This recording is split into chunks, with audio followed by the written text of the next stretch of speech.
उद्या आवळा नवमी, यालाच अक्षय नवमी असं देखील म्हणतात. कार्तिक महिन्याच्या शुक्ल पक्षाच्या नवमीच्या दिवशी आवळा नवमी म्हणून मोठ्या उत्साहामध्ये साजरी केली जाते. साधारणतः मध्य भारतात आणि उत्तर भारतामध्ये हा सण मोठ्या प्रमाणामध्ये साजरा केला जातो. या दिवशी आवळ्याच्या झाडाची पूजा केली जाते. तसेच आवळा आणि भोपळ्याचं दान केलं जातं. असं केल्यामुळे अक्षय पुण्य मिळतं असं म्हटलं जातं आणि ह्याच दिवसापासून द्वापार युगाची सुरुवात झाली आहे असं म्हटलं जातं. तसेच कार्तिक महिन्याच्या शुक्ल पक्षाच्या 12व्या दिवशी म्हणजे तुळशी विवाहाच्या दिवशी देखील तुळशीचे रोप हे आवळ्याने सजवले जाते. आवळ्याचे आध्यात्मिक दृष्ट्या जेवढे महत्व आहे तेवढेच आरोग्यदृष्ट्या देखील अतिशय महत्व आहे. आवळा हा डोळ्यांसाठी अतिशय उपयुक्त आहे. मधुमेही रुग्णांसाठी तर आवळा हे अमृताचं काम करतं. रोगप्रतिकारक शक्ती वाढवण्यासाठी अतिशय उत्तम आहे. तसेच बद्धकोष्ठता, त्वचा विकार, वजन कमी करण्यासाठी तसेच त्वचेचा रंग उजळण्यासाठी देखील अतिशय उपयुक्त आहे. आजच्या व्हिडिओमध्ये आपण आवळ्याचे काय औषधी गुणधर्म आहे, कोणकोणत्या आजारांमध्ये आवळा आपण कशा प्रकारे खाऊ शकतो याबद्दलची माहिती बघणार आहोत. तेव्हा व्हिडिओ शेवटपर्यंत नक्की पहा. नमस्कार, मी डॉक्टर सविता लांजेवार. माझ्या YouTube चॅनलमध्ये तुम्हा सर्वांचं पुन्हा एकदा स्वागत आहे. थंडीच्या दिवसांमध्ये आवळा यायला सुरुवात होते आणि बरेच जण आवडीने आवळ्याचं सेवन करतात. परंतु तुम्हाला आवळ्याची गुणधर्म माहित आहे का? तर आवळा हा चवीला 5 रसांनी युक्त आहे. आंबट हा त्यामधला मुख्य रस आहे. खारट रस सोडून 5ही रस ह्या आवळ्यामध्ये असतात. आवळा हा गुणाने पचायला जड आहे, गुरु आहे. तसेच आवळा हा गुणाने शीत आहे. आपल्या शरीरातील तिन्ही दोष बॅलन्स मध्ये ठेवण्यासाठी आवळा हा अतिशय उत्तम आहे. जर तुम्हाला वयस्थापन म्हणजे वृद्धत्व लवकर येऊ नये असं वाटत असेल तर तुम्ही रोज आवळ्याचं सेवन करावं किंवा आवळ्यापासून बनवलेले रसायन औषधींचं सेवन जर केलं तर वृद्धत्व थांबवण्यासाठी अतिशय उत्तम असं औषध आहे. वयस्थापन मध्ये आवळा हा सर्वोत्तम म्हणून सांगितला आहे. व्हिडिओच्या पुढे आपण बघूयात की कोणत्या कोणत्या आजारांवर कशा प्रकारे आवळ्याचं सेवन करावं. आता प्रश्न पडतो की आवळा कशा पद्धतीने खाऊ शकतो. तर तुम्ही डायरेक्ट आवळा खाऊ शकता, आवळ्याचा रस पिऊ शकता किंवा आवळे सुकून त्याची पावडर तयार करून मग ती पावडर घेऊ शकता किंवा तुम्ही आवळ्याचा मुरब्बा बनवू शकता, आवळ्याचं लोणचं तयार करू शकता, आवळ काठी तयार करू शकता. वेगवेगळ्या पद्धतीने आवळ्याचं सेवन करू शकता. आवळ्याचं लोणचं तयार करण्यासाठी 1 चमचा मोहरीच्या तेलामध्ये जिरे, कढीपत्ता, हिंग, हळद, मीठ हे सर्व टाकून मग आवळ्याच्या फोडी टाकाव्यात. अशा प्रकारे तयार केलेले लोणचं अतिशय उपयुक्त आहे, भूक वाढवणार आहे, पचनक्रिया व्यवस्थित करण्यासाठी उपयुक्त आहे. जर तुमच्या शरीरामध्ये वातदोष वाढला असेल, जसं की तुम्हाला सांधेदुखीचा त्रास असेल, बद्धकोष्ठतेचा त्रास असेल, पोटात वारंवार गॅसेस होत असतील आणि अशा वेळी जर तुम्हाला आवळ्याचं सेवन करायचं असेल तर यावेळी 1 चमचा आवळ्याची पावडर 1 चमचा तीळ तेलासोबत घ्यावी. कारण की तीळ तेल हे वातदोष कमी करण्यासाठी सर्वात उत्तम औषध सांगितलं आहे आणि हे औषध आपल्याला संध्याकाळच्या वेळी घ्यायचं आहे. कारण की संध्याकाळच्या वेळी वातदोष वाढलेला असतो. त्यानंतर जर तुमचं पित्तदोष वाढलेला असेल, त्यामुळे तुम्हाला पित्ताचे विकार होत असतील, जसं की आम्लपित्त होणं, पचनाचे विविध समस्या निर्माण होत असतील, तर अशा वेळी आवळ्याचं चूर्ण हे तुपासोबत घ्यावं. तर यासाठी 1 चमचा आवळ्याची पावडर 1 चमचा गाईच्या तुपासोबत जर घेतली आणि वरून कोमट पाणी पिलं तर पित्ताचे बरेचसे विकार कमी व्हायला मदत होते. हा उपाय रोज दुपारी जेवल्यानंतर किंवा जेवणाच्या आधी करावा. त्यामुळे पचनाच्या बऱ्याचशा समस्या कमी व्हायला मदत होते. जर तुमच्या शरीरामध्ये कफदोष वाढला असेल, तसेच श्वसनाचे काही विकार असतील किंवा लठ्ठपणा असेल, वजन वाढलेलं असेल, तर अशा वेळी आवळ्याचं चूर्णाचं सेवन कसं करावं. तर आवळ्याचं चूर्ण हे मधासोबत घ्यावं. 1 चमचा आवळा पावडर 1 चमचा मधासोबत जर घेतली तर लठ्ठपणा कमी व्हायला मदत होते, श्वसनाचे बरेचसे विकार कमी व्हायला मदत होते. हा उपाय रोज सकाळी करावा. कारण की सकाळच्या काळामध्ये आपल्या शरीरातील कफदोष वाढलेला असतो. त्यानंतर जर तुमच्या शरीरातील कफदोष आणि पित्तदोष दोन्ही वाढले असतील, त्यामुळे तुम्हाला काही समस्या निर्माण झाल्या असतील, तर अशा वेळी आवळा पावडर स्वतंत्र न घेता ती हरितकी म्हणजे हिरड्या पावडर आणि बेहडा पावडर अशी मिक्स करून घ्यावी. यालाच आपण त्रिफळा असं म्हणतो. तर त्रिफळाचं सेवन केल्यामुळे 1 चमचा त्रिफळा पावडर कोमट पाण्यासोबत घेतल्यामुळे आपल्या शरीरातील वाढलेला कफदोष आणि पित्तदोष बॅलन्स मध्ये यायला मदत होते. बऱ्याच जणांना जेव्हा आपल्या शरीरातील पित्तदोष वाढतो, पित्त वाढतं, तेव्हा चक्कर येते, भोवळ येते, उठलं की चक्कर येते, बसलं की चक्कर येते. बऱ्याच जणांना तर यामुळे डोळ्यांसमोर अंधेरी देखील येते. तर अशा वेळी आवळ्याची पावडर, 1 चमचा आवळ्याची पावडर, 1 चमचा त्यामध्ये खडीसाखर मिक्स करून सकाळ संध्याकाळ जर घेतलं तर पित्त कमी व्हायला मदत होते, तसेच भ्रम म्हणजे भोवळ कमी व्हायला मदत होते आणि डोळ्यासमोर येणारी अंधेरी कमी व्हायला मदत होते. त्यानंतर जर तुम्हाला लघवीला साफ होत नसेल, लघवीला जळजळ होत असेल, दाह होत असेल, तर अशा वेळी 20 ml आवळ्याचा रस, त्यामध्ये 20 ग्रॅम खडीसाखर घालून जर सकाळ संध्याकाळ असं 3 दिवस घेतलं तर लघवी साफ व्हायला मदत होते, लघवीची होणारी जळजळ कमी व्हायला मदत होते. ज्यांना वारंवार आम्लपित्ताचा त्रास होत असतो अशांसाठी तर आवळा हे अतिशय उत्तम औषध आहे. यासाठी 20 ml आवळ्याचा ताजा रस घ्यावा, त्यामध्ये 1 ग्रॅम जिऱ्याची पावडर टाकावी आणि 5 ग्रॅम खडीसाखर टाकावी. असे सकाळ संध्याकाळ जर घेतलं तर 2-3 आठवड्यांमध्ये आम्लपित्ताचा त्रास जो असतो तो कमी व्हायला मदत होते. जर आवळ्याचा ताजा रस नसेल तर तुम्ही यासाठी आवळ्याची पावडर देखील यूज करू शकता. तर साधारणतः 20 ग्रॅम आवळ्याची पावडर रात्री पाण्यामध्ये भिजू घालावी, त्यामध्ये 1 ग्रॅम जिरा पावडर टाकावी आणि सकाळी ते पाणी गाळून प्यावं, त्यामध्ये खडीसाखर टाकावी.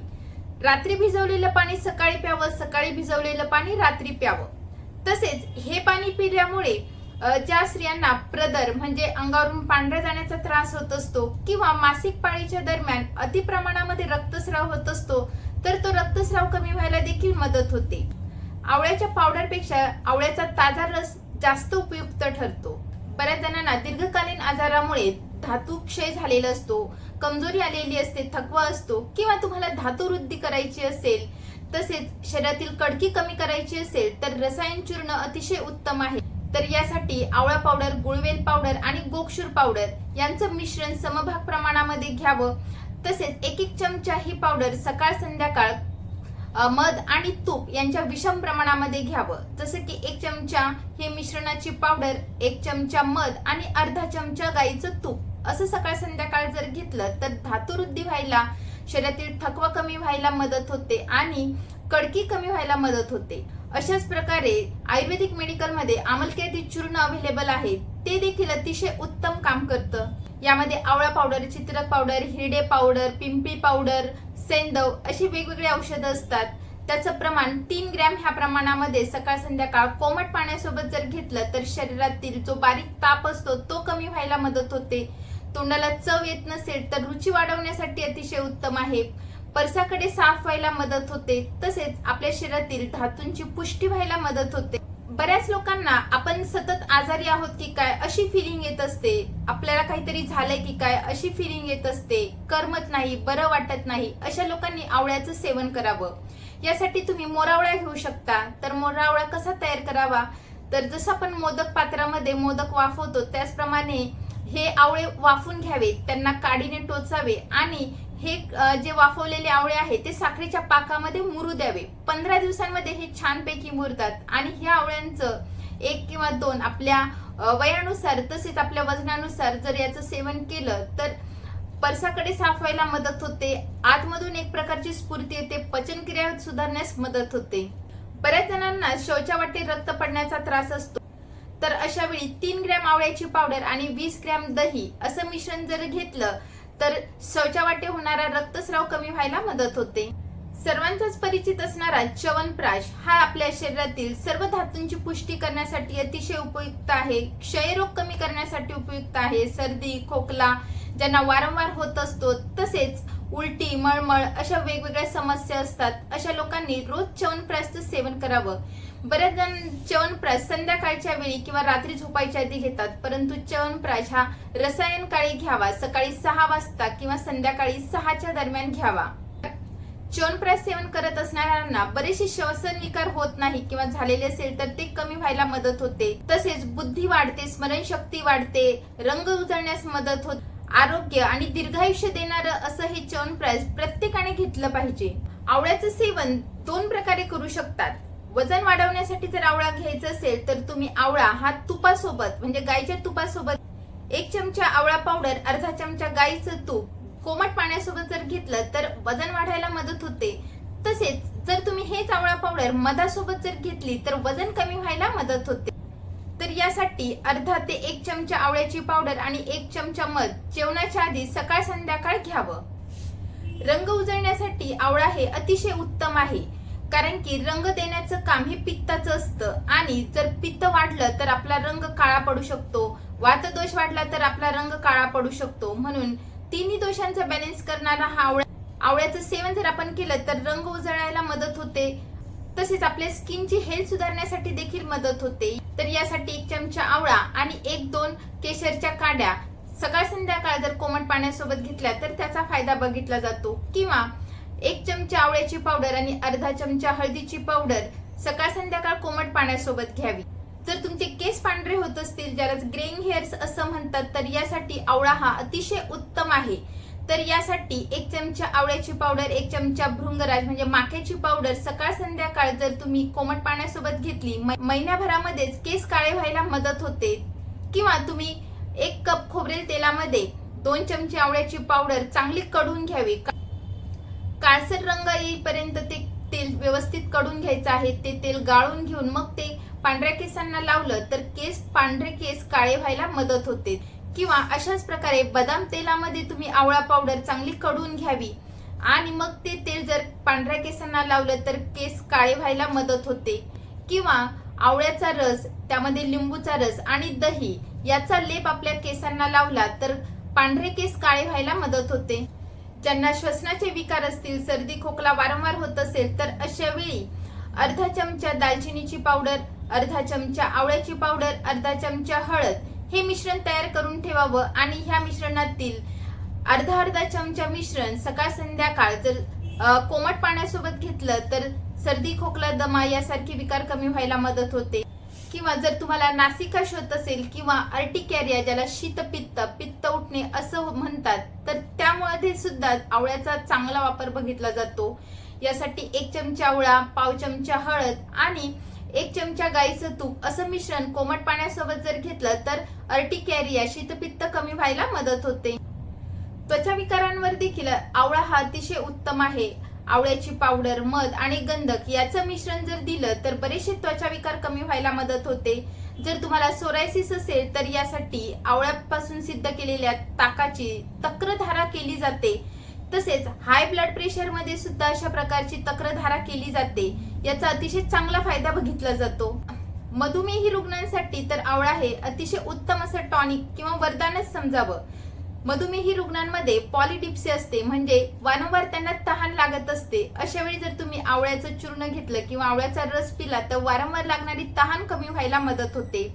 मधुमेही रुग्णांमध्ये हृदय आणि रक्ताभिसरणाच्या बऱ्याचशा समस्या बघितल्या जातात. जर तुम्ही आवळ्याचं सेवन करत असाल तर तुम्हाला हृदयासंबंधी तसेच रक्ताभिसरण संबंधी समस्या निर्माण होणार नाही.